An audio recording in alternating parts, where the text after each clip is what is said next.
What is going on, guys? Welcome back to another video, and today I want to talk about the clean bulk. I want to talk about how to put on some good quality lean muscle mass without sacrificing your performance, your health, your physique, your brain function, your general energy, anything. There are a few different components that we need to be thinking about when this is our goal, and this is what I'm going to cover today. All of the principles that I'm going to be talking to you guys about today, guys, are around kind of one single sponsoring theme, and that sponsoring theme is to actually just decrease the total amount of digestive stress. Our bodies have an incredible amount of things to do. They've basically got a really super extensive, comprehensive flipping to-do list. In regards to general health, it could be fight off a certain infection, it could be kill a cancerous cell, it could be maintain organ function. There's loads of things that the body has to do, right? Millions and millions and millions, every single hour of every day, and we're not consciously in charge of any of them. And from a performance standpoint, some of the stuff that it might have to do is drive home the adaptations from the gym. First and foremost, if part or all of your program is kind of like recreational bodybuilding and trying to put on muscle, which I assume that's at least part of your goal, or you wouldn't be watching this video now. One of the things that your body has to do is actually repair damaged muscle tissue. And this is the thing, as soon as we eat food, digest said food, basically goes straight to the top of the list, putting a lot of the other stuff on the back burner for the time that digestion and metabolism is happening.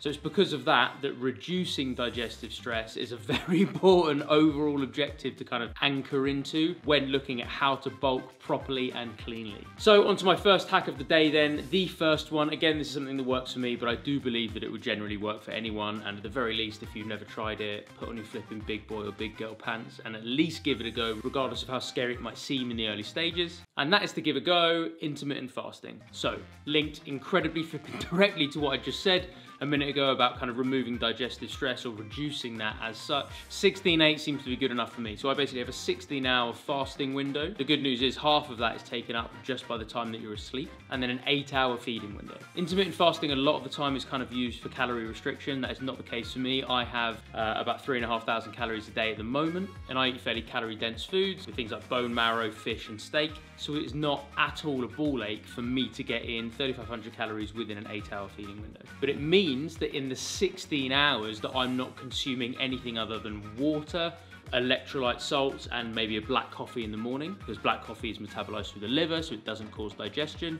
Then during that 16-hour fasted window, my body can actually do all the flipping things that it needs to do, including repair damaged muscle tissue. This is why it's a really interesting topic around the clean bulk generally, because I do believe that there is like a sweet spot of calorie intake in terms of the level of calorie surplus that you're existing in that is kind of perfect for each individual. And I do believe that if you go beyond that, not only will you not obviously exponentially just put on muscle, but also I do believe, just purely from a logical standpoint, that if you eat too much, it can actually prevent you from putting on muscle.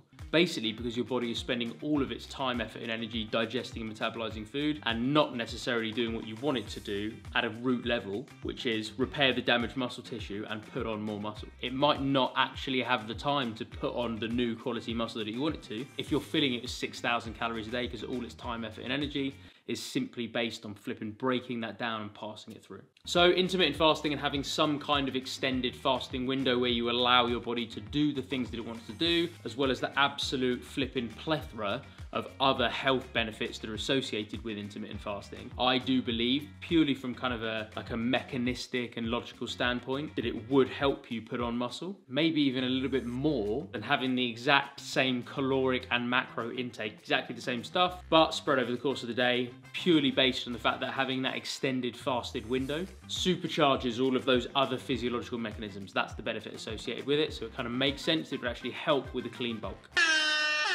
Might be a bit counterintuitive, and it kind of was to me early on, but mechanistically it kind of works. Moving on to hack 2 then. This is a little bit more of a funny one, and this is contrary to what a lot of people in the nutritional space might say, but it is to minimize the number of nutritional variables over the course of probably like a 1 to 4 week period. Obviously 80% of my YouTube content is around training, and very rarely do I delve into the nutritional world, and I am actually outspoken about the fact that I think that trainers generally shouldn't really step out of their flipping box too much when it comes to nutrition, unless they are specifically qualified in that, which I am not. I have done nutrition courses, but I'm by no means a nutritionist. But there is something that I will do a full vlog on recently, and it is something called the vertical diet. This is something that's come to my attention over the last kind of like 4, 5, 6 months and has genuinely made me feel a hell of a lot healthier and genuinely makes so much flipping sense when you look at it through a certain lens. Vertical diet is this idea that, again, kind of linking it back to what I just said, reduce the number of total variables and the total number of ingredients that you are having over the course of, say, a 2 to 4 week period. And the reason that you do that is, again, to reduce digestive stress. If you are having, over the course of a 7-day period, between 200 and 300 different ingredients, the chances are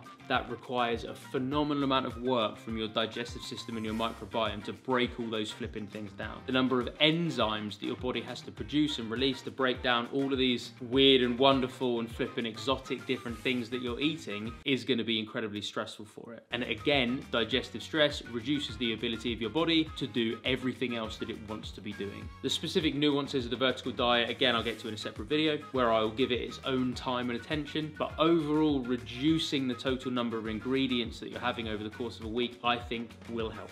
If you are English and you live in England, not having a particular tropical fruit for 1 month is not going to mean that you're going to become deficient in a certain vitamin or mineral. And if that is something that you're worried about, just get a good quality multivitamin and solve that problem straight away. It's going to be a lot easier for your body to handle that than it is for your body to try and metabolize 16 different vegetables a day and all the lectins and the other crap that come with that. The third one, a little bit more of a sledgehammer approach now to reducing digestive stress so that your body can get all the other stuff done that it wants to. And you will know if you're someone who will require this, if you've had digestive issues or if you are easily bloated by different foods and stuff in the past, and that is to supplement for your gut health directly with things like prebiotics, probiotics, and digestive enzymes. I get all of these three and my kind of daily vitamins in my Athletic Green Shake or AG1. Again, I'm not affiliated with Athletic Greens at all yet, although they are on my outreach list, but I've been taking AG1 for probably about 2 years now, and it is expensive. It's £79 a month for a subscription, so it's probably half my supplement budget on that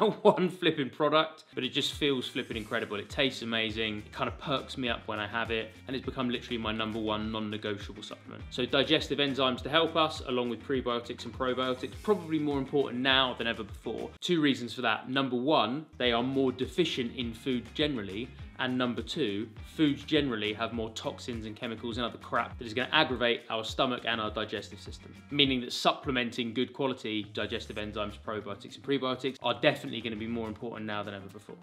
And the fourth one, a little bit left field now, but it is going to be interesting to see what you guys think of this. If you are attempting a clean bulk, regardless of whether or not it is as clean as you want, the overwhelming likelihood is you're going to be putting on weight and size and muscle mass. And with that, your bones and your joints and your connective tissues are going to be under a little bit more strain. Maybe not hugely if you're only putting on a kilo or 2, but the fact of the matter is that is a kilo or 2 every single flipping step you take, which is just a little bit more stress on your joints. So looking after your joints should therefore logically become a priority now. So things like turmeric, which has something in it called curcumin, curcumin being one of nature's most amazing kind of natural anti-inflammatories, that's going to be very important when you're bulking. Glucosamine in fish oils, and bone broth as well, which obviously has strings of kind of like amino acid chains and things that aren't necessarily just in the fleshy part. Something turmeric-y, glucosamine and fish oily, and obviously bone broth from Australian Bone Broth Company. Link in the description below. Should definitely go to the top of the list when you're looking to bulk, and bulk cleanly and make sure that the rest of your body is looked after with some of the side effects of putting on a little bit of flipping timber. Hope you did enjoy that, guys. Today's video has kind of come as a little bit of a request from a few people, which is definitely good that people are not only looking to put on a little bit of flipping mass, but looking to do it in a way that isn't going to ruin their body in 10 years time and isn't going to just make them feel tired and bloated and brain foggy all the time. If you did enjoy this video, please do smash that like button. It only takes 2 seconds for you, but it's incredibly good for a young, hopefully growing channel like mine. And if you have literally any questions at all on anything that's been covered today, please do put it down in the comment section below. I do personally respond to every single flipping comment on any one of my videos. And as always, beautiful people, stay strong, stay healthy, stay awesome, and I will see you guys very soon.